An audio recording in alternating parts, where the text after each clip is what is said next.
In just 41 seconds, Joe Rogan leaned into his podcast mic, smirked at Congresswoman Jasmine Crockett, and fired a shot that would shake the foundation of his own empire.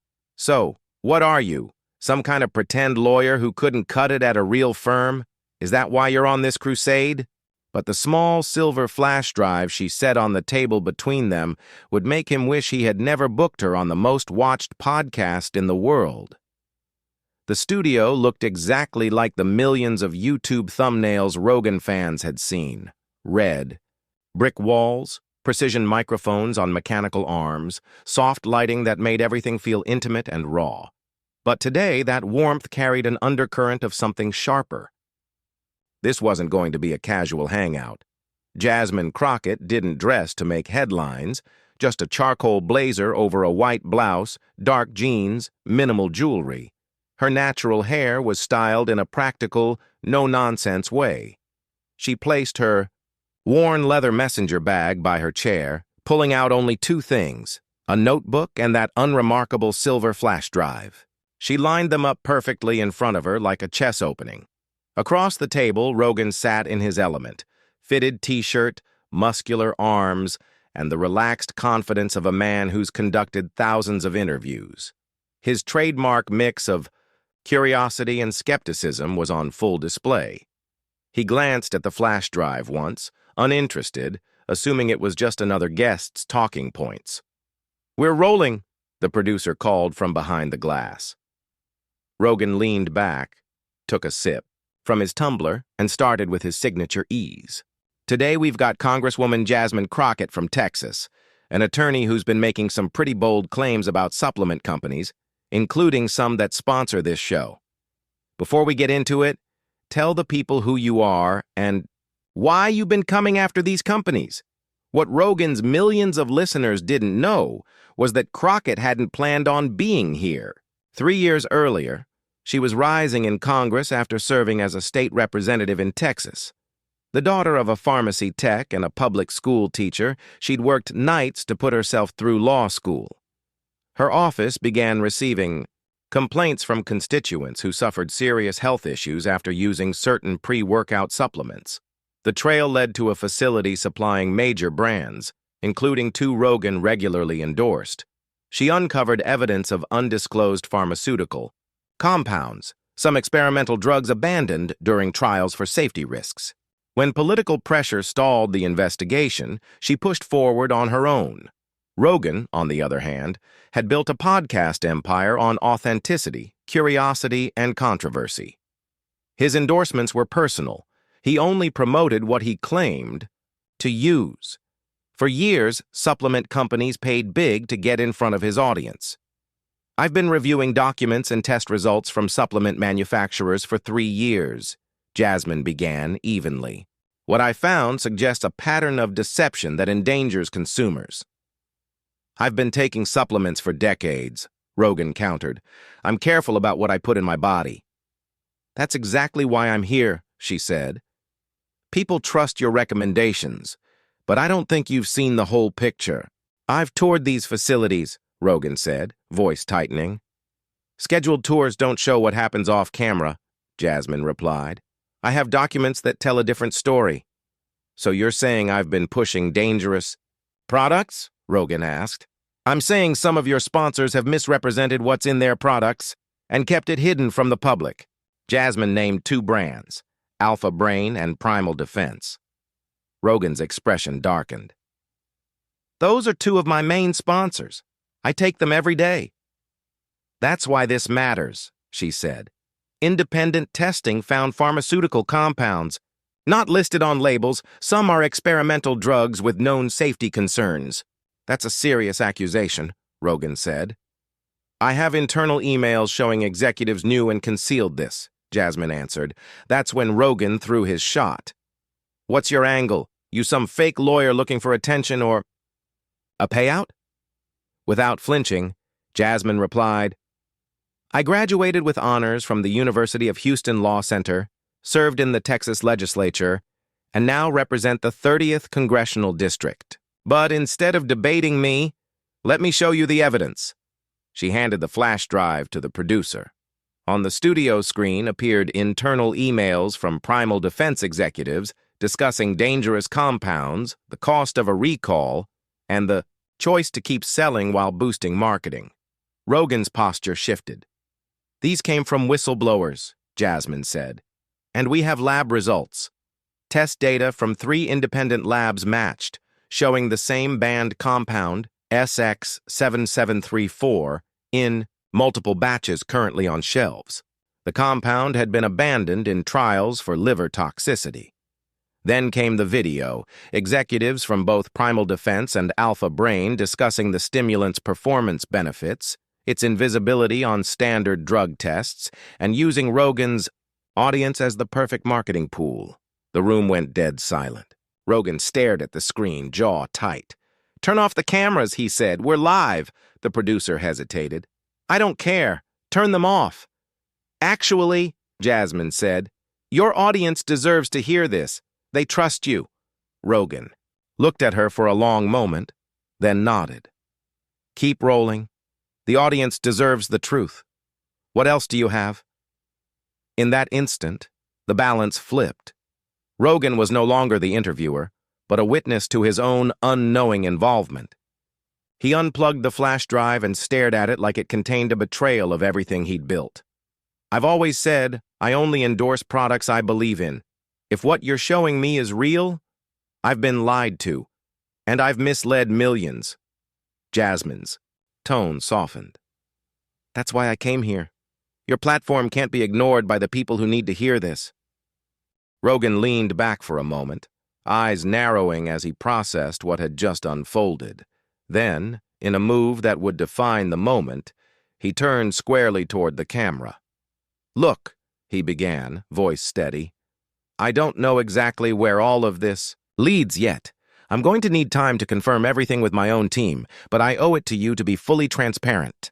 If these supplements contain hidden drugs, especially experimental ones with potential safety risks, that's completely unacceptable." He exhaled slowly. "Effective immediately. I'm suspending every sponsorship deal I have with these companies until independent testing is complete. I'll work with outside experts, test the products again, and share the results publicly, no matter what they say." Within minutes, clips of that exchange were everywhere. Rogan expose and Docker supplement scandals surged to the top of trending lists. Worldwide, an episode that might normally rack up a few million views in a week rocketed past 10 million in just hours. Markets didn't wait. Publicly traded supplement companies, guilty or not, watched their stock prices dive as investors braced for heightened oversight. Medical professionals praised the exposure of undisclosed, potentially dangerous ingredients. Industry insiders scrambled to distance themselves from the brands named on the show. Rogan's audience split into 2 camps. Some faulted him for not vetting his sponsors more carefully from the start, while others applauded his willingness to confront the problem openly once confronted with proof. By that evening, both Primal Defense and Alpha Brain issued carefully worded statements promising internal reviews without confirming or denying the claims. Social media feeds filled with anxious customers demanding answers, and Jasmine Crockett's once locally recognized congressional office suddenly became ground zero for a national debate over supplement safety. Her website crashed under unprecedented traffic, and major news networks lined up to book her. But the biggest curveball came from an unlikely source: the FDA. That very night, the agency announced a formal investigation into the manufacturers and the documents exposed on Rogan's show. Through it all, Jasmine stayed calm and deliberate. In her first major interview after the podcast, she stressed, "This isn't about tearing down an industry or attacking Joe Rogan. It's about making sure consumers know exactly what they're putting into their bodies and can make informed choices." 3 days later, Rogan dropped another bombshell, this time from a plain desk instead of his iconic studio. He stared into the lens, his voice sharper than his audience had ever heard. "For the past 72 hours, I've been working with independent labs to test every supplement I've endorsed," he said. "I've consulted toxicologists, pharmaceutical experts, and regulatory lawyers. And I need to tell you something important. Congresswoman Crockett was right." He lifted several lab reports. "These tests confirm that multiple products I endorsed contain unlisted compounds not approved for human use. I trusted these companies, and they broke that trust. Worse, they put my listeners in danger." The statement hit the $55 billion supplement industry like a thunderclap. Within days, major retailers yanked dozens of products from shelves. Class action lawsuits erupted in multiple states.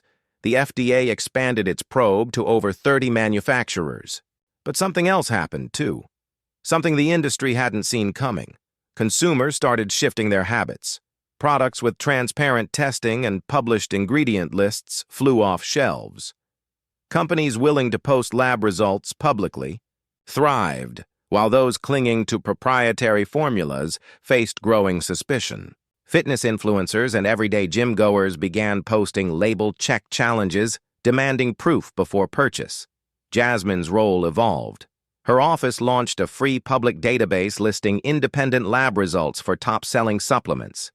Health magazines that once avoided criticizing the powerful supplement sector began publishing deep dives into ingredient verification and regulatory loopholes. 6 weeks after the confrontation, Rogan called Jasmine back. This time, the air in the studio was cooperative rather than combative. "I've thought a lot about our first exchange," Rogan admitted. "I dismissed your credentials too quickly instead of engaging with your evidence. That was my mistake." Jasmine smiled slightly. "What matters is what came next. You could have buried this, but you didn't. You faced it." Together, they unveiled a new project, an independent certification program for supplements, complete with surprise testing and public results. Rogan pledged his own money to launch it, while Jasmine's team provided policy muscle. The scandal had turned into a blueprint for how transparency could protect consumers and reward honest companies.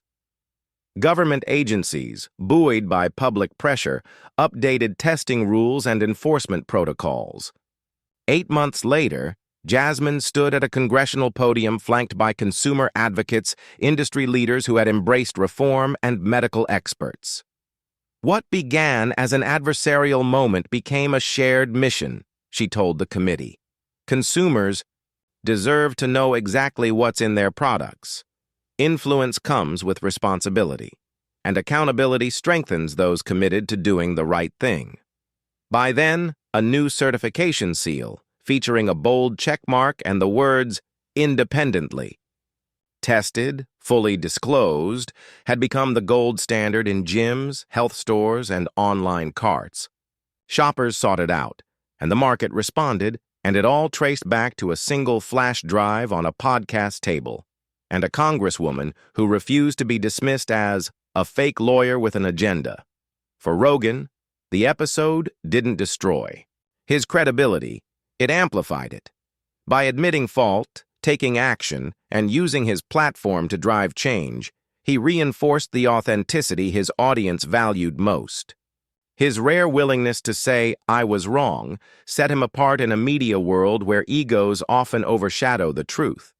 The unlikely alliance between a podcast host and a congresswoman became a model for how conflict, when met with integrity, can drive reform in ways legislation alone cannot. Have you ever seen someone stand firm through ridicule, only to be vindicated by the facts? Witnessed how clear, documented truth can shift minds faster than shouting ever could? If you believe consumers have a right to know what's in the products they buy, hit the like button. Share this with someone who takes supplements without checking what's inside. Subscribe to True Stories for more moments where accountability meets power. Turn on notifications. Our next investigation might expose something affecting your life in ways you'd never expect. Which industry do you think needs this kind of sunlight next? Drop your thoughts in the comments.